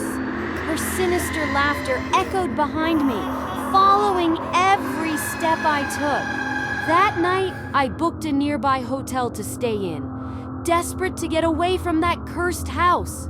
The next morning, as I returned, I ran into a neighbor who had just come back from somewhere. Hello, ma'am. I just moved into the house across the street. You live in that house? Yes, but I'm planning to move out today. Is there something wrong? A long time ago, a woman was brutally murdered by her husband in that house. Why did her husband do that? She was having an affair, and when her husband found out, he slit her face and then killed her before turning himself into the police. I saw her last night. Her face was horrifying. Ever since she died, she's been haunting that house, scaring off women with beautiful faces like yours. A chill ran down my spine, sending a wave of goosebumps over my skin. Have you ever imagined your life being taken over by someone else? That night, Nancy was lying in the living room, curled up in a thin blanket. Suddenly, her husband John called to say he had to work overtime and wouldn't be home that night. Nancy sighed, got up, locked the front door and the windows tightly, then went up to the bedroom. Around 11 o'clock, she was startled awake by a noise downstairs. There were soft footsteps, mixed with the faint clinking of knives and forks. Nancy rushed down, but the scene before her left her frozen. A woman wearing a plain white mask, holding a knife, was walking around the kitchen. At that moment, the woman looked up, her cold eyes staring directly at Nancy. Terrified Nancy turned and ran back to the bedroom, locking the door behind her. Outside, the pounding on the door echoed relentlessly. She trembled as she pulled out her phone, dialed 911, and curled up in a corner, waiting for the police. A few minutes later, sirens wailed at the gate and flashing lights pierced through the curtains. The banging suddenly stopped, followed by hurried footsteps fading away. When the police entered the house, the masked woman had already escaped through the back door. They searched the area but found no clues, so they eventually left. A few days later, while Nancy and John were having breakfast, the police suddenly stormed into the house. Nancy and John were handcuffed and dragged away in panic, not understanding what was happening. It turned out the two people who had been arrested were actually Alex and June, wanted criminals. They had been watching Nancy and her husband for quite some time. Then, they visited a shop that specialized in making masks to look like other people. The criminals had asked the shop owner to create 2 masks resembling Nancy and John. Once they had their new faces, they planned to kill and impersonate Nancy and John. That night, right after Nancy called 911, she received a message from John. In the message was a photo of John lying motionless in the bathroom, with a red mark around his neck. Horrified, Nancy tried calling her husband, but the ringing came from inside her wardrobe. She opened it with trembling hands and found Alex, his face covered in blood, holding John's phone. Before she could react, the bedroom door burst open and June rushed in, a gleaming knife in her hand. "It's you. You murdered my husband?" Yes, you'll be seeing him very soon. With that, she plunged the knife into Nancy's chest, causing her to collapse lifelessly on the floor. They buried Nancy and John's bodies in the backyard. But they didn't know the night they did it. A camera from the neighbor's house recorded everything. However, the neighbor had been away and only discovered the footage several days later, then called the police. Faced with the undeniable evidence, the two murderers had no choice but to confess to everything. People often dreamed about magic lamps and 3 wishes. But what if those wishes turned into curses? I was Kevin, an office worker living alone in a small house in the suburbs. That day, on my way home from work, I passed by a roadside dump and was drawn to something glittering in a pile of old junk. It was a porcelain teapot with chipped glaze and faded patterns. But something about it felt like it came from a fairy tale. A faint light seemed to flicker from it, strangely pulling me in. I picked it up, brushed off the dust, and decided to take it home as a decoration for my bedroom. That night, I dreamed of a soft whisper in my ear. Rub me. 3 wishes will come true. I jolted awake. The room was still pitch dark. The teapot sat quietly on the shelf. I turned on the light and stared at it, a curious feeling welling up inside me. I picked up the teapot, thinking of the old tales I had read, and rubbed it. Nothing happened. I laughed at myself, feeling silly, and went back to sleep. The next morning, just as I stepped out the gate, the neighbor's dog rushed out, barking furiously. Why don't you just drop dead? When I came home that evening, I froze. The dog was lying stiff and lifeless right in front of the house across the street. A strange, indescribable feeling crept over me. Later that night, after a shower, I turned on the TV and began watching the news. They were reporting a terrorist group holding 20 hostages in a shopping mall. Why not just kill them already? Why bother taking hostages? And minutes later, the next news update came in. All 20 hostages have been killed for unknown reasons. I shivered, frozen in front of the TV. Could this really be a coincidence? I tried to recall everything and suddenly remembered the teapot and the strange dream from the night before. At that moment, I panicked as I remembered the phone call with my mother at noon. In a fit of anger, I had shouted, "Did you live just to make my life miserable?" I grabbed my phone and called her over and over, but no one answered. In despair, I ran to find the teapot, determined to destroy it. I tore the room apart, but it was gone. The teapot had vanished without a trace. Suddenly, my phone buzzed with a new message. It was a message from my aunt.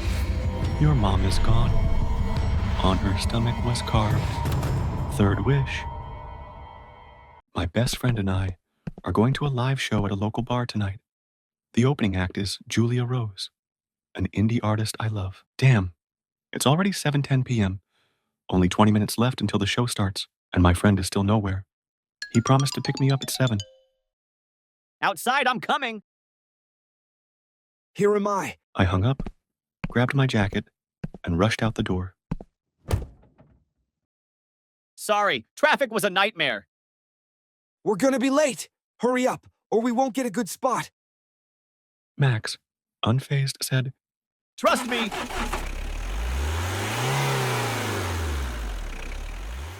The bar was packed tonight. We weaved our way through the crowd, searching for a spot. The music started playing. Julia Rose was on stage, and I was completely captivated by her sweet, enchanting voice. The atmosphere was incredible. People swayed to the music. Colorful lights reflected off shimmering cocktails. After a while, I reached into my pocket to check my phone, but it wasn't there. My heart skipped a beat. I took a deep breath Trying to stay calm, I searched my jacket, my jeans. Nothing. A wave of unease crept over me. I quickly glanced around. I asked a staff member if he had found a phone. He shook his head.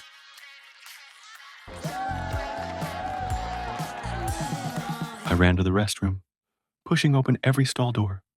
Nothing.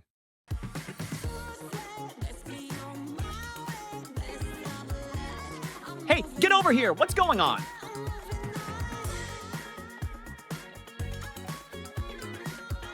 Out of options, I borrowed Max's phone and dialed my number.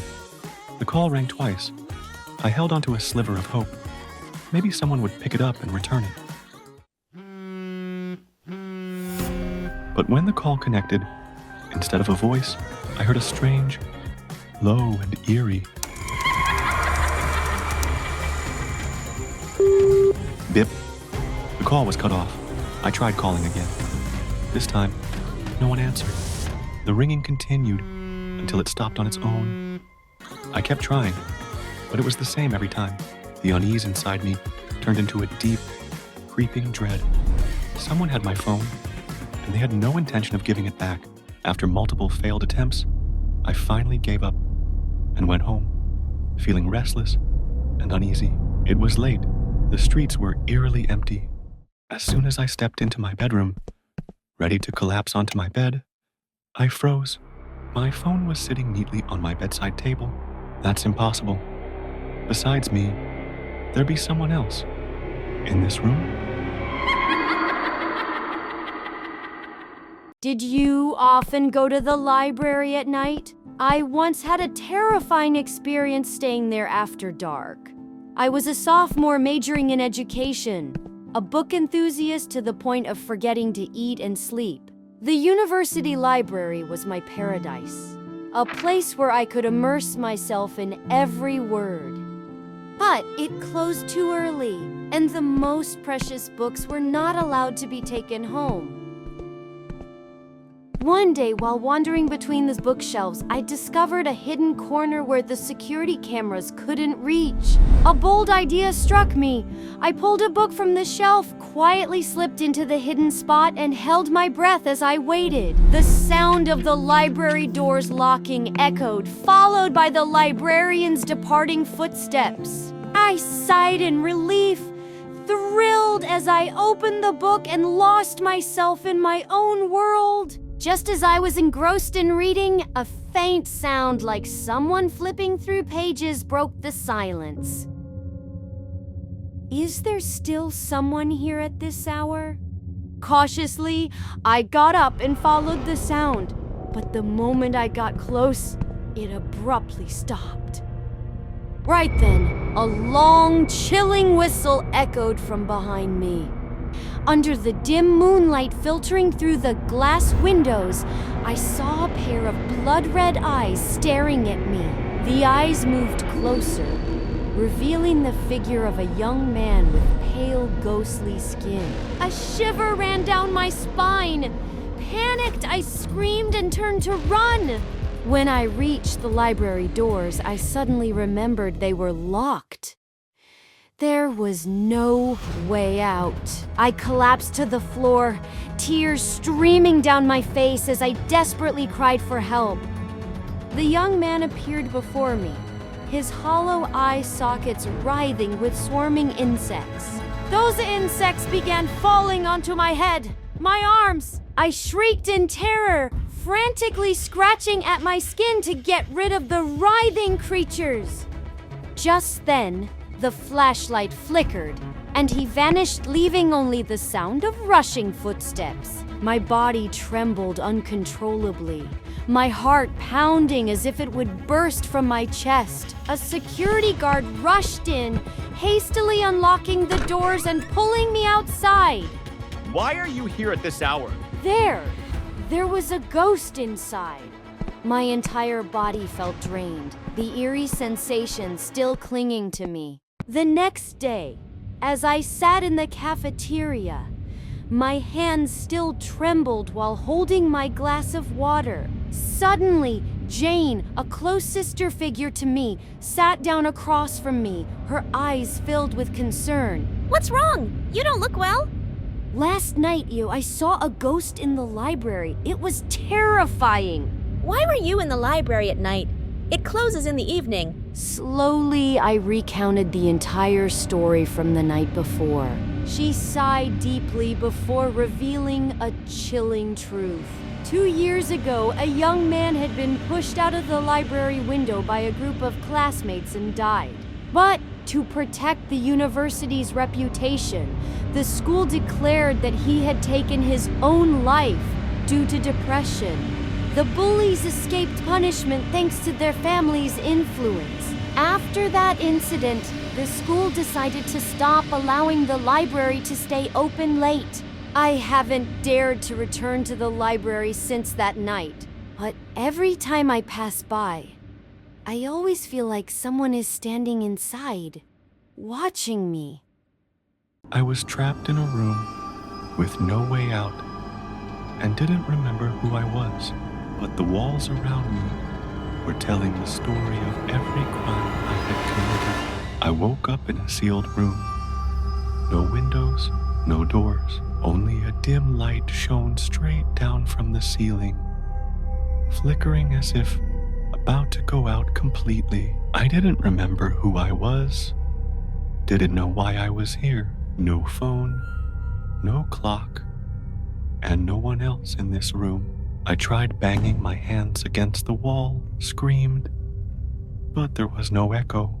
It was as if even sound was imprisoned in this room. I started to panic. My bare feet stepped on the cold stone floor.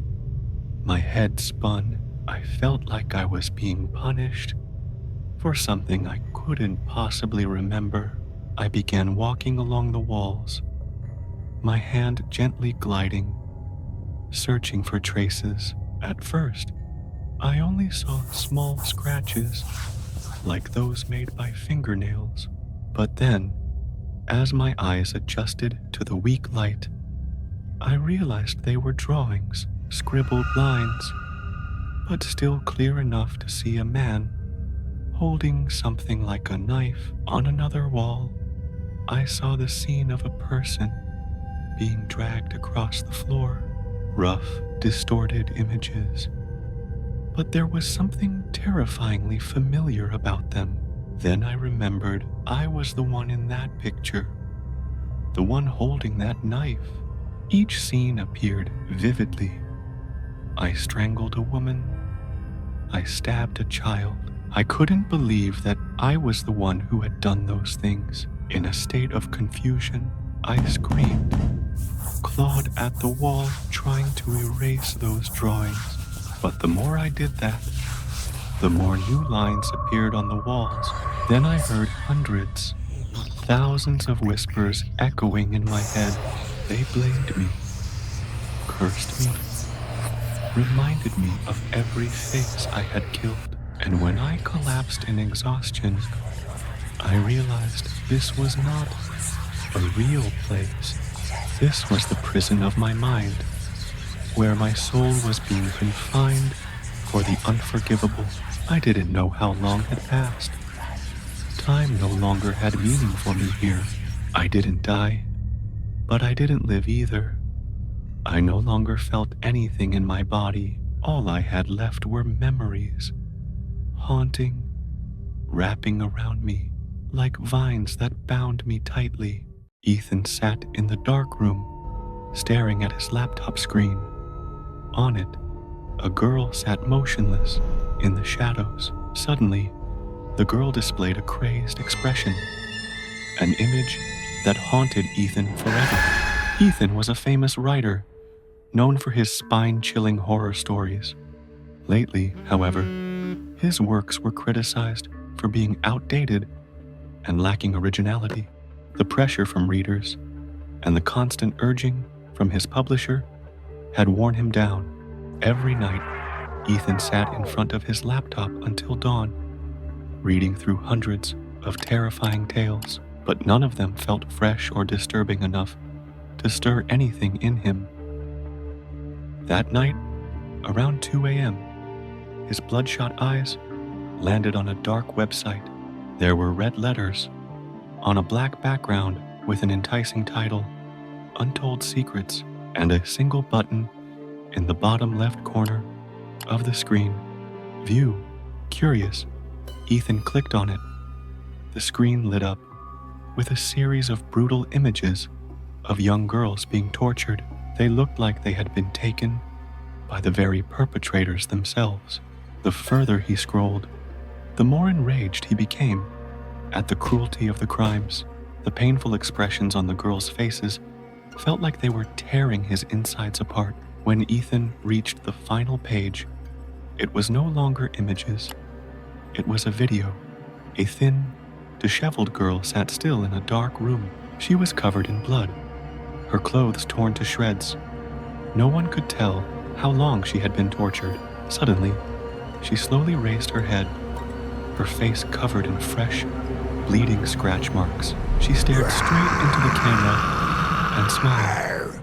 An eerie, twisted smile, as if she was smiling at Ethan. A chill ran down his spine. The screen glitched suddenly, and the lights in Ethan's room began to flicker. He tried to check his laptop, but the mouse no longer moved. The keyboard was frozen. He couldn't shut it down. The screen lit up again. Now the girl's face was pressed close to the camera. Before Ethan could react, her hand reached out from the screen and wrapped tightly around his neck. She crawled out of the screen entirely, her head tilted unnaturally to one side, her smile grotesque. Ethan thrashed wildly, his vision blurring, the air draining from his lungs. Then suddenly, Ethan jolted awake at his desk. It had all been a dream. The laptop screen was still playing the video of the girl sitting silently in the chair. He was about to shut the laptop when the screen suddenly switched to webcam mode.